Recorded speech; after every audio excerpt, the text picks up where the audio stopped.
There's a couple that we need to assess if they're available. Martial is a definite no-go. Apart from that, we're assessing them as we speak. Some might travel, still needing to confirm that they're available still. Frederick? Ole. Hi, Ole. I saw the squad. You just said that you need to assess some of them. But could you say something about whether Pogba, Cavani, Donny van de Beek is available for playing tomorrow? And would you like to comment on the rumours about Van de Beek being unhappy? It's always speculations here. And as I said, we're assessing them.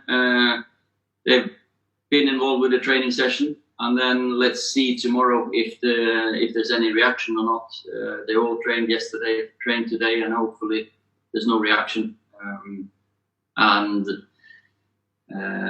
Donny has been focusing really hard, working really hard to get back available for the latter stages of the season now. So that's our focus.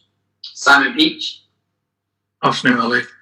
The Man United website update on the team says that Bailly won't be travelling as well, along with Shoretire.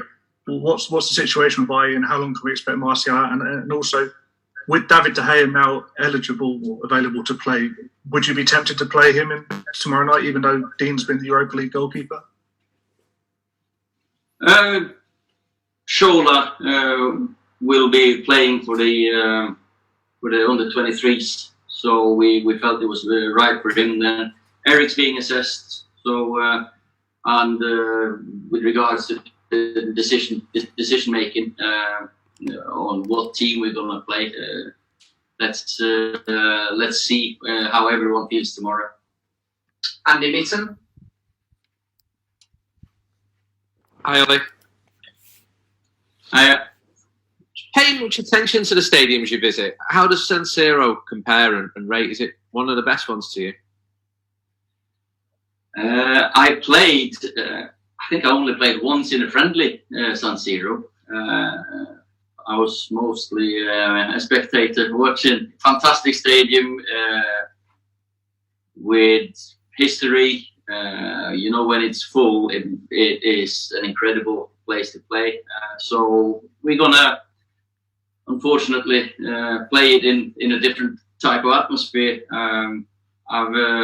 We're gonna familiarize ourselves with the stadium tonight. Just have a little walk, so the boys can have a feel of the surroundings. Samuel Luckhurst.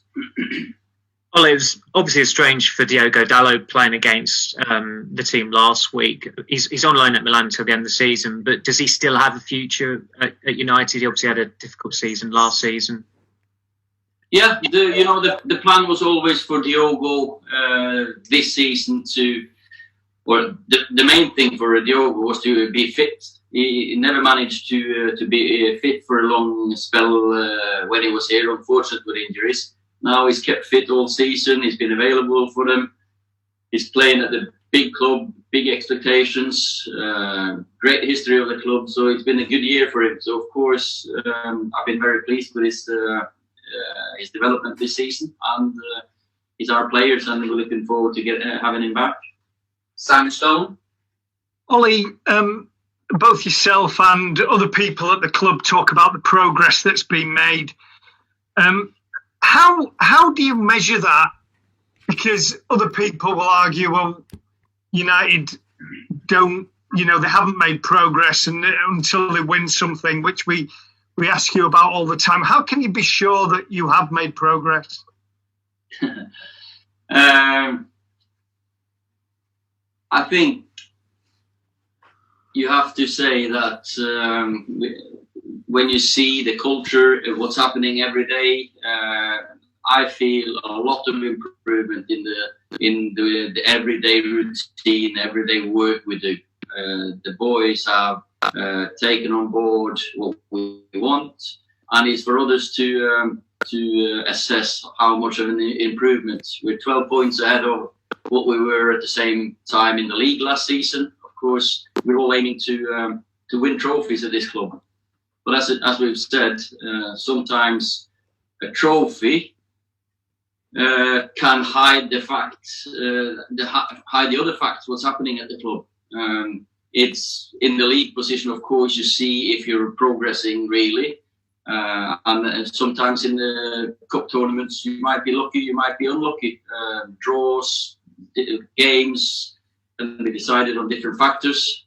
So, but of course, we're aiming to win because that's why you play football. You're always aiming to win trophies. Enzo Oliveira. Hello, Mr. Enzo Oliveira, Uruguayan journalist from Milano here. Hi. Hi. My question is about the Edinson Cavani. These last days, everyone speculates so much about the future, but finally he's fit. He's on the squad list. He will be able to play.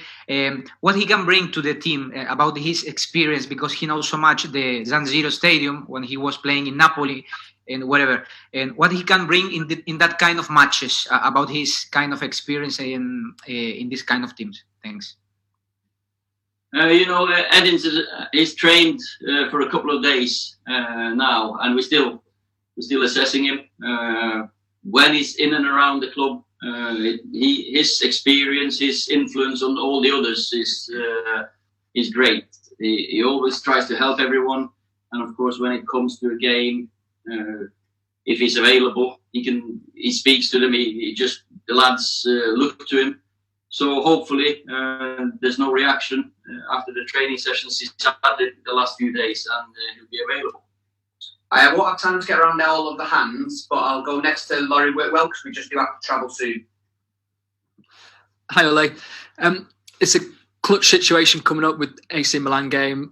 If you get through it, what do you want to see from your players out on the pitch, and what do you think it could provide to the season if you actually manage to get through in such a difficult situation against such a club as AC Milan? Well, we saw the game last week, how difficult it's going to be. A physical side, loads of energy, good quality in the team. So we need to perform at our best level. We know we've never been too lucky with draws, but these are the things that we need, and our players need to challenge ourselves to see if we can really reach the next level. So tomorrow night is going to be about loads of things. You need the quality, you need the experience, you need the game management. We need a good start, of course. Being away from home, I always enjoy being away from home in the second leg, because if you score a goal, that means so much. We know now that they scored one, so we need at least to score one to go through. We'll go to the last two questions. First one for Jamie Jackson, last one for Neil Custis. Hi, Ollie. It's 4 years since United won a trophy. Obviously, you weren't here for at least half of that span. But is that a surprise to you? Given it's Manchester United, and how do you explain why it's been 4 years? I've been here for 2.5 of those years now, and of course, coming in, as I've said so many times, I felt a big rebuild had to be made, and sometimes it's in the league position you see if there's any progress. For me, that's always the bread and butter of the season, that you see how capable you are of coping with ups and downs. Any cup competition can give you a trophy, but sometimes it's more of an ego thing for managers and clubs. We've finally won something. We need to see progress, and if we progress well enough and we perform well enough, the trophies will end up at the club again. But it's not like a trophy will say that we're back. No, it's the gradual progression and the consistency of being in the top of the league, in and around there, and then add the odd trophies. Sometimes a cup competition can hide the fact that you're still struggling a little bit. Last one for Neil Custis.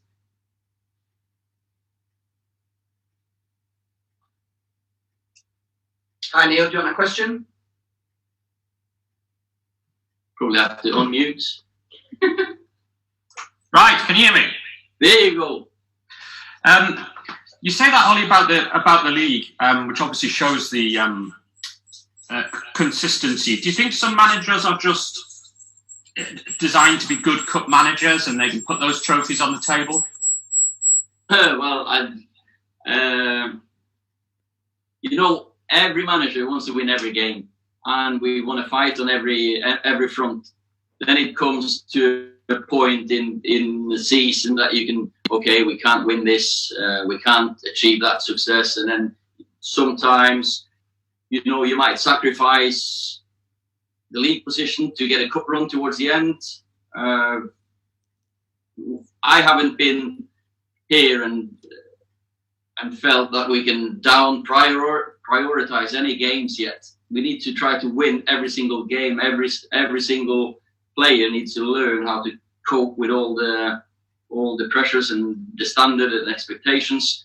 So but you'll end up with trophies if you're consistent enough anyway, and sometimes lucky enough.